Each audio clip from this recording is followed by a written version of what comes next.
Hello, badasses. My name is Hilary Ward, and I'm here to talk to you about working with Yvette Thompson. April and I have known each other for a long time. When I called her, it was after I had been particularly frustrated. I booked a small but supporting role in what was going to be a excellent, high caliber film that was made for Prestige Cable Network. And I got to set, everything was going great.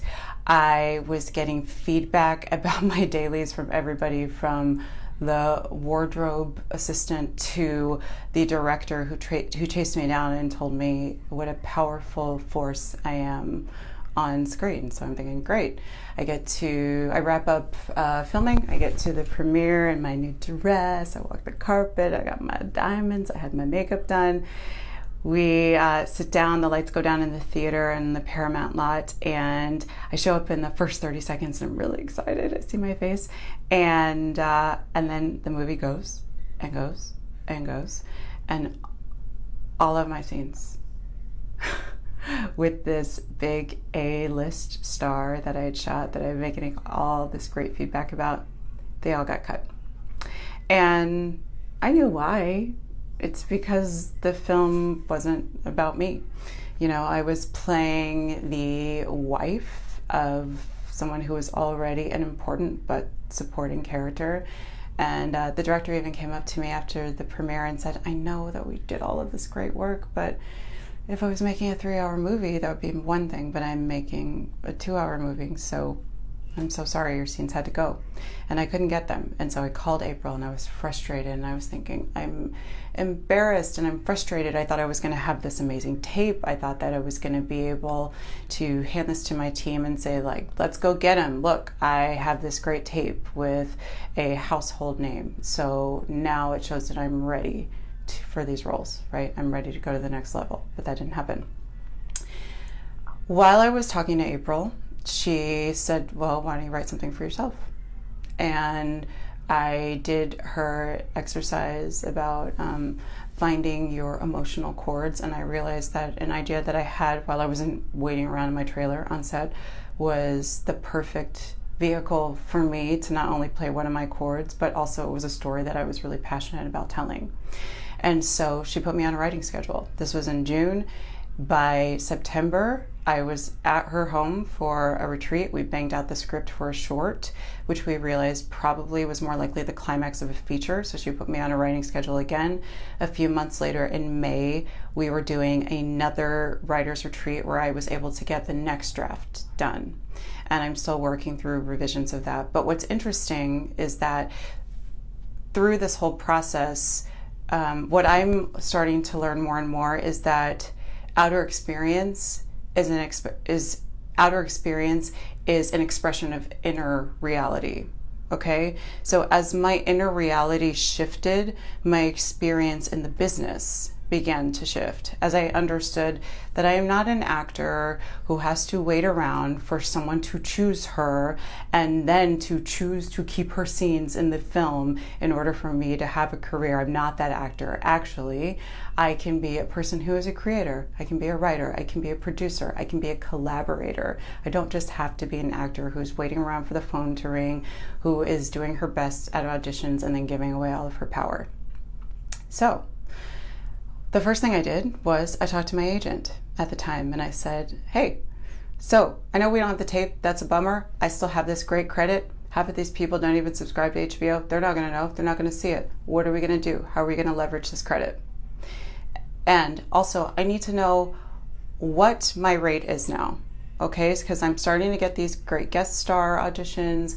I'm starting to get auditions for major recurrings. And so we need to have a number in mind when we go to them. I want to make sure that we're all on the same page.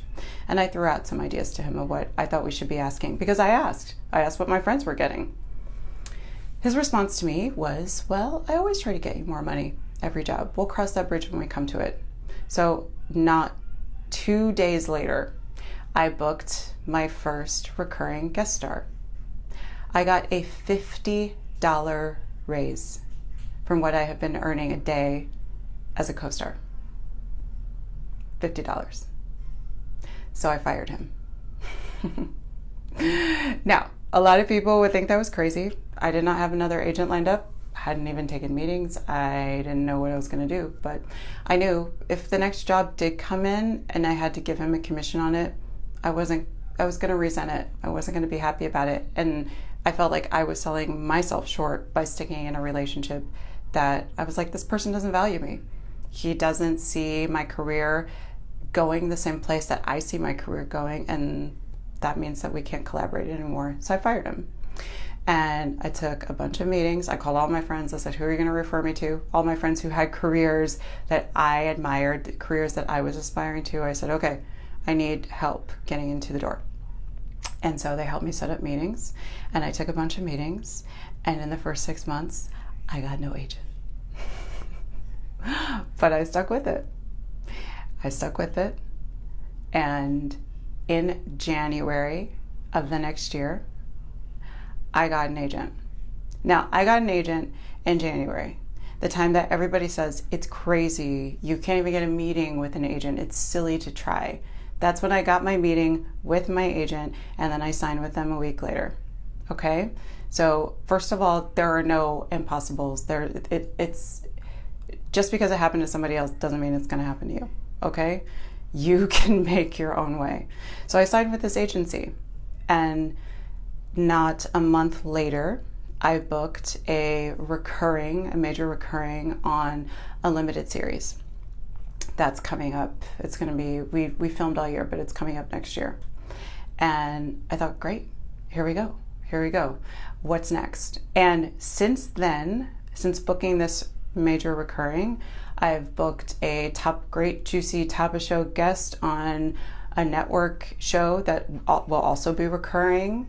Again, not buzzy, but it's great money. It's longevity. It means that I don't have to do a day job in between. And I've also been able to work on some really high quality new media projects. Now, what's exciting to me about the new media stuff is that I'm working with people who have produced at the highest echelon. So we're talking the producers of Black Swan, okay? And no one under 14 watches TV on TV. They're all watching it on YouTube. And for me to be able to collaborate with these people who are working at that level on where very much the future of our industry is, in my opinion, going to be, is very exciting to me. And I feel like I'm getting in on the ground floor. Now, through all of this, I've continued to write, I've continued to create, and again, it's that idea that outer experience is reflected by inner reality. So now, when my team gets on the phone and they're talking about, oh, well, this is the way we need to position Hilary for these projects, and we need to let this person know that she's in first position for this. I mean, they're talking like I'm already this heavy mover and shaker, because they understand that's where it's going. It's inevitable because we've all stepped it up. And if that doesn't come from you, then your team doesn't know where to follow, right? Or the team is not going to reflect that, because that has to come from you. And when I'm not shooting, when I'm in between acting jobs, I'm not sitting around waiting for the phone to ring. I'm continuing to work on generating my own work. And so in that spirit, April and I were having a conversation about, okay, you've got the script, now you need to figure out what you're going to do to develop it. How are you going to raise money? Well, I've never done that. I was like, I don't know how to go to a TV executive and pitch a script that I've written and sell it to them with me attached as a lead. I've never done that before. So what did I do? I reached out to my friends who are executive producers, who are showrunners, who are co-producers, and I said, hey, how do I do this? I've got 30 minutes. I'll take 30 minutes of your time. I'll buy you lunch. I'll buy you coffee. Can you sit down and talk to me about what you think I need to do, or the people that you think I need to know? Or can I talk through my pitch with you? Can you give me feedback on that? I was able to talk to the showrunner on Stranger Things. I was able to talk to a co-executive producer on Arrow. I was able to talk to a multi-Emmy award-winning writer on Veep. I was able to talk to an Emmy award writer on The Handmaid's Tale. I was able to talk to the showrunner and creator of the web series Guidance. And that was all because the people that I'm reaching out to, they understand that A, I'm not wasting their time, and B, that if I'm asking these questions, I'm not asking them to give me a job. I'm asking them how I become a better collaborator, and they're willing to take that meeting because they know that even though I'm sitting in their office today, they could just as easily be sitting in my office 5 years from now. And that it's about building those long-term relationships and working, finding the people that are on the same page, finding the people that are serious. And April is the person who was able to make me realize what I have to bring to the table and to put that forward. So I am driving the direction of my career, and I'm not getting buffeted about by whatever trend comes up, or whatever job happens to be available, or whatever scandal, or whatever people think that Black girls are in right now. Because that's not the point. I'm not here for a trend. I'm here for the long haul. So, badasses, this is your leader. Go find her, be brave, be bold, and stand up for yourself and stand up for your dreams.